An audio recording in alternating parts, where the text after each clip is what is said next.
Olá, gurizada, sejam todos bem-vindos ao Trabalho de Mesa, o nosso vlog, aliás, o nosso não, é o seu vlog semanal de teatro.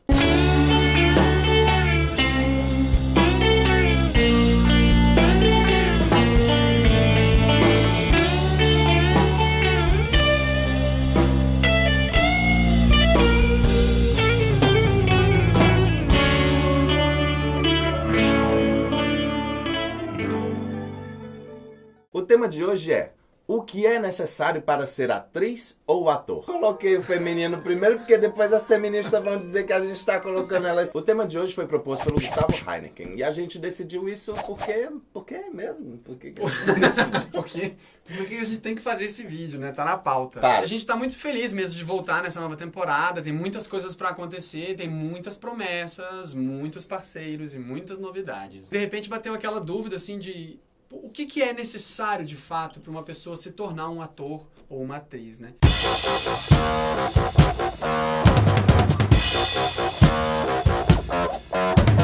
A gente está pensando em fazer umas parcerias agora com o canal Leituras Alheias. Vocês vão poder conferir um diálogo, uma troca de figurinhas com esse canal fantástico que é o Leituras Alheias, que você pode conferir no link aí no post. Que tipo de lugar a pessoa tem que ir atrás, ou até mesmo diagnosticar em si mesmo, se ela de fato é uma atriz ou um ator. Acho que primeiro a gente pode começar quando a pessoa procura isso através da academia, né? Da universidade, Sim. Pela formação acadêmica. Porque boa parte dessa questão de você ser ou não ser alguma coisa, parte desse lance também da profissionalização. Você é um profissional final, então necessariamente você tem que ter estudado para aquilo ali, né? Você pode entrar numa formação tipo do circo, o pessoal do circo que se forma na própria vida, mas ainda assim é uma formação, existe um estudo, uma pesquisa, existe uma linha de ensinamento pedagógico daquilo, da constituição daquele material. A partir da formação é a melhor forma mesmo. Exato. Ou seja, eu quero virar ator? Se forme, estude, é o primeiro passo. Se você vai para uma formação acadêmica, a linha de pesquisa, teoricamente, vai ser a linha acadêmica, eurocêntrica, erudita, por assim dizer, né? E agora tá rolando umas coisas meio oriental, tipo, o Japão tá em alta, Vixe. Pessoal do Kabuki, Índia, Haribo, Natya Sat. Na própria faculdade de formação, a gente encontrou várias pessoas que têm uma necessidade de falar da arte popular, de questões populares dentro da academia, como se aquilo fosse necessariamente uma estrutura acadêmica, né? E também não dá espaço para a estrutura acadêmica acontecer de verdade no mundo do ator. Porque boa parte é uma pesquisa de Haribo. E aí começa uma esquizofrenia, que é tipo o suor do butô do lado esquerdo da sobrancelha levantada com pelo no meu doutorado, que faz o cara, na verdade, ter ou não ter uma pesquisa acadêmica, sabe? De fato, os conhecimentos e as necessidades que um ator precisa ter quando ele vai ser contratado por um grupo no mercado profissional, ele não é abordado. Ou seja, o aluno passa os 5, 4, 3, 12, dependendo se ele teve greve, numa universidade federal, para poder se formar, e ele não sai formado como ator. Ele não sabe o básico que um ator precisa saber para ele trabalhar no mercado de trabalho, cara. Eu nem sei se existe uma pessoa que realmente saiba, ou que se utilize desse sistema, ou que se utilize literalmente da técnica do butô, que saiba butô, que saiba teatro físico, que saiba alguma coisa. De uma certa forma, isso é bom porque a universidade, na verdade, dá pincelada nisso tudo. Você que é universitário, você tem que ir atrás do que te interessa e aí ir atrás a fundo mesmo, senão você vai ser um ator básico e por isso a Sim. gente fica falando que o mercado às vezes é básico. Tem uma coisa que é importante a gente lembrar, que a universidade é um lugar para você se especializar, é para você crescer, é um curso superior. Não é obrigatório que todas as pessoas saiam do ensino médio e caiam na universidade para ir para o mercado de trabalho. Você não precisa passar para a universidade para ir trabalhar em alguma coisa. Aí o Pix que eu falei aquele dia... Eu não sei o nome, é coisa de nerd. Eu não sou nerd, por isso que eu não lembro. Nessas feiras de tecnologia que acontecem por aí, aconteceu agora uma há pouco, foi muito legal, patrocinado pelo Submarino, que você tinha as pessoas que estavam fazendo mestrado e doutorado em robótica, criando robôs, drones e afins que na verdade são alto nível de engenharia, para você descobrir novas engrenagens de fazer mecânicas e máquinas para fazer raio-x. O resultado final da pesquisa de mestrado do cara, daqui a 2, 3 anos, tá na rua, tá para a sociedade. Agora, o que eu pergunto, uma universidade federal que tem um doutorado na pesquisa do cômico do umbigo do pelo do butô, cara. Onde é que está a aplicabilidade social? Para que a sociedade vai precisar de uma pesquisa que fala sobre a posição dos pés dos atores? Pra nada, cara. Agora o problema é que a pesquisa muitas vezes, e eu falo como um pesquisador, a pesquisa muitas vezes ela é para o pesquisador e ela encerra com o pesquisador. Exatamente. Muitas vezes esse caminho ou é solitário demais e você sozinho como pesquisador não tem condição de colocar toda essa pesquisa e esse trabalho no mercado e colocar para todo mundo, e muitas vezes essa estrutura é muito fechada mesmo.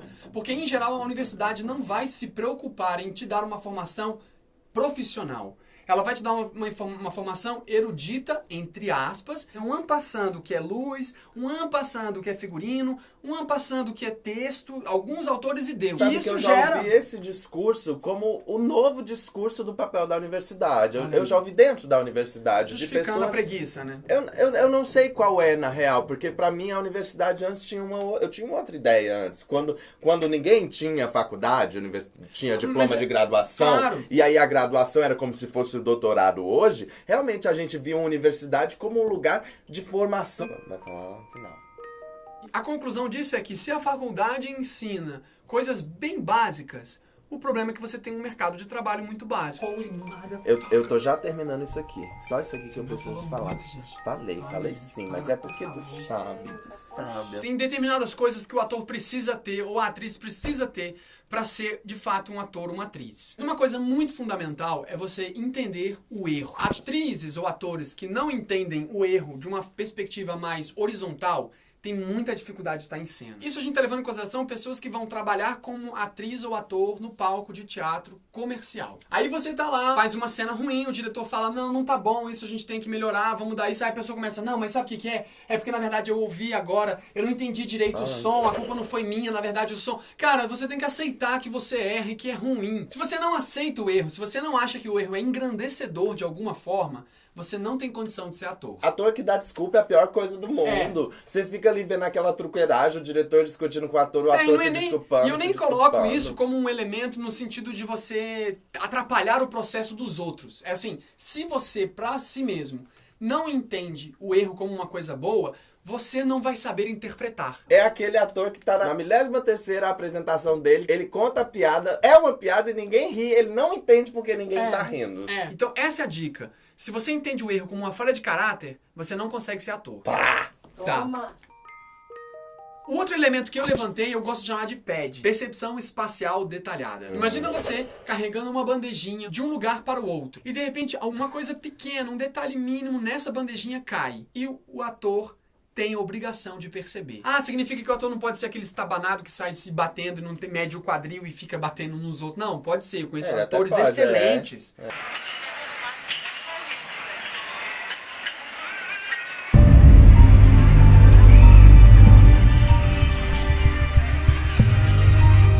Esse ator, na verdade, que não presta atenção nas coisas que acontecem, que não entra conectado com as coisas que a cena vai te proporcionar, é um cara que tá sempre correndo atrás do que, na verdade, o script mandou ele fazer, mas ele não tá ali na cena de fato. Isso é como um médico que o paciente chega e ele dá lá o... Você olhar pro paciente... Você tá comendo uma balinha, cai um pedaço e você não enxergou, você não tem uma visão periférica muito boa, você vai ter muita dificuldade de ser uma atriz ou um ator.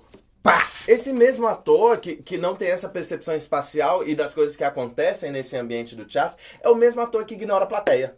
Tipo? Ator que ignora a plateia, como é que ele tá fazendo teatro? A plateia tá rindo, tá falando, tá chorando. Exato, se é o tão famoso jogo. Então ele não consegue manipular, porque na verdade o ator é um grande manipulador, né? E como é que ele manipula se ele tá ignorando o ser manipulado, né? O objetivo pelo qual ele manipula. Como é que ele joga, né? Outra questão importante é a aplicabilidade das linguagens. Você entender que você quer pesquisar determinada linha, então você tem que saber usar aquela linha completa. Ah, eu gosto muito de circo, quero me profissionalizar como artista de circo. Ok, então você vai ter que saber acrobacia, você vai ter que saber tecido, você vai ter que saber linguagem de palhaço e tantas outras coisas que você vai precisar aprender que fazem sentido na linguagem que você escolheu. Se eu quiser dar aula, eu vou... Você vai ter que ir pro mundo acadêmico, você tem que aprender história.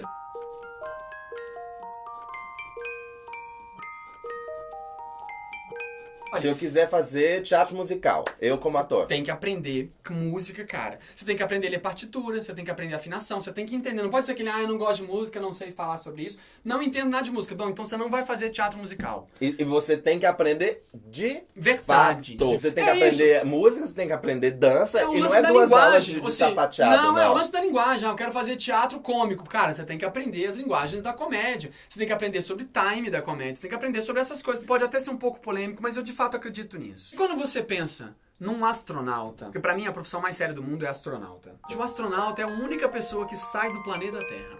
É foda. O cara tá fora, cara. Ele tá fora do planeta Terra. Não, é fora e do tudo que terreno.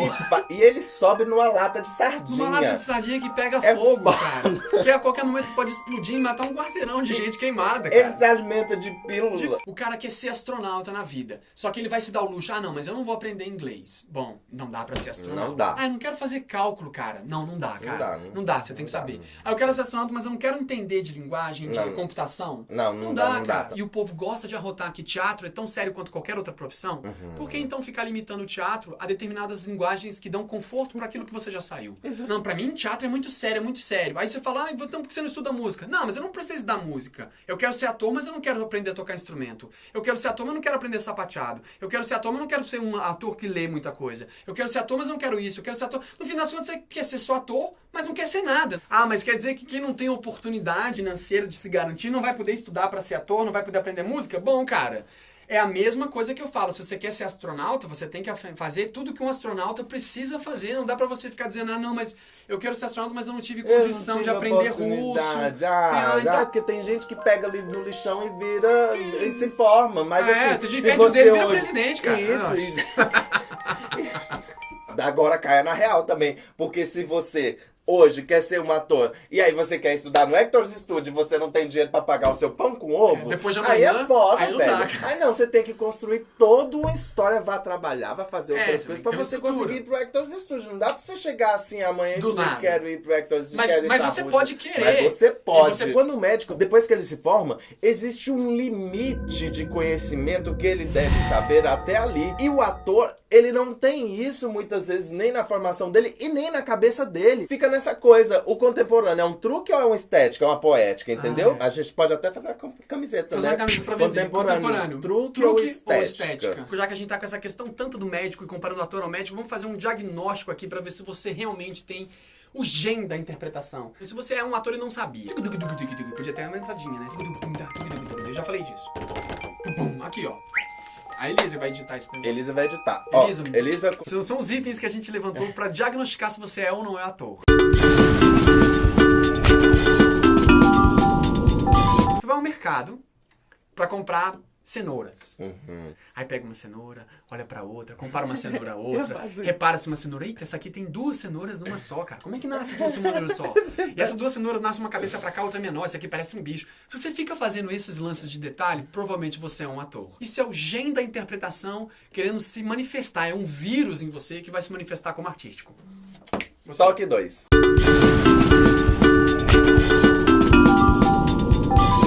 Por exemplo, você tá dentro do seu carro e começa aquela música. Listen to your heart. Aí, cara, automaticamente a música tá rolando no fundo e você já tá fazendo todo o clipe na sua cabeça. Você abaixa até o vidro, assim, está calor, mas você abaixa o vidro pra que o vento bata e você começa a fazer aquele clipe. Às vezes você faz com você mesmo dentro do carro, você interpretando. Às vezes tá só na cabeça, já tem uma menina que escorre, que vai correndo e escorre pela parede, dramática. Como assim o vidro tá calor e eu abro o vidro? Eu também não Pro entendi. vento entrar. E aí bater, e aí ficar o cabelo calor, mas voando. mesmo assim você abre o vidro. Porque você tava no ar-condicionado, desculpa, eu não passei essa parte. Outra... Então aí você... Vai lá, volta com a música. Eu vou botar ela no... I get a notion from the look in your eyes. Yeah, you built a love, but that love falls apart. Your little piece of heaven turns to dust. Listen to your heart when he's calling for you. Listen to your heart. There's nothing else you can do. I don't know where you're going, and I don't know why, but listen to your heart before you tell him goodbye.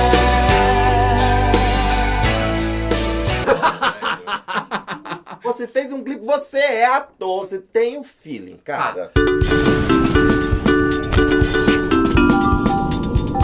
Você se desresponsabiliza pelas emoções alheias? Porra, isso é profundo, Gugu. Essa... se você realmente se preocupa com o outro, mas em determinado momento você não associa que as suas ações é que de fato atingem a emoção do outro. Você faz uma piada, o cara morre de rir. Se em determinado momento você entende que não é você o engraçado, e sim a pessoa que está rindo porque ela que entendeu aquilo daquela forma. Se você se desresponsabiliza das emoções alheias, muito provavelmente você tem o gene da interpretação. E o ator, ele meio que cria o personagem pensando naquilo que ele quer fazer e no que ele vai causar nas pessoas. Mas depois que ele entrega pra plateia, é parte dela. Se ela chora numa cena que era pra rir, ou se ela ri numa cena que era pra chorar, é responsabilidade da plateia. O ator não pode sair, cara, eu sou muito bom, olha só, eu fiz o povo morrer de chorar. Esse é o cara que quando alguém não ri numa piada que ele conta, ele sai falando mal da plateia.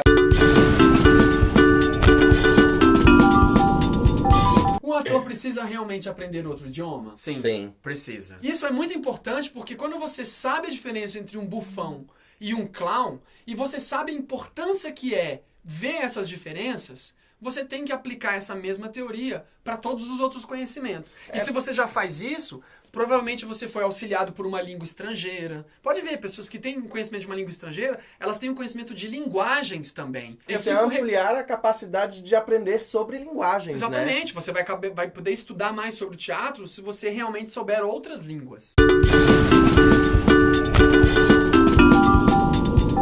Coisa importantíssima, você que quer ser ator tem que aprender sobre a parte técnica do teatro, sobre os elementos técnicos de cenografia, de iluminação. Saber ligar microfone. Saber ligar microfone, você tem que saber o que é um Fresnel, um PC, você tem que saber o que é um elipsoidal. Minimamente. Você, quando começa a entender da parte técnica, você começa a entender sobre a imagem, sobre a paisagem, sobre a visão que o diretor, que o iluminador, que o maquiador, que o cenógrafo, que o figurinista, que todos eles querem passar pro público. O refletor que tá em cima de você faz um foco pino daqui pra cá, que vai te trazer uma imagem mais grotesca ou que vai te alongar. E se você não concorda com essa nossa visão, muito provavelmente você tá fazendo teatro pra você mesmo e não tá fazendo teatro pro público. Então é isso, gurizada. Eu gostaria de agradecer imensamente por teres assistido o vídeo até esse ponto. Então, se você gostou do vídeo, dá uma curtidinha, favorita o vídeo, compartilha aí nas redes sociais. Se inscreve no canal aqui em cima para você poder receber as nossas atualizações. Então tá, muito obrigado a todos. Semana que vem tem mais drops e a outra semana mais um programa sobre teatro. Tchau. Vai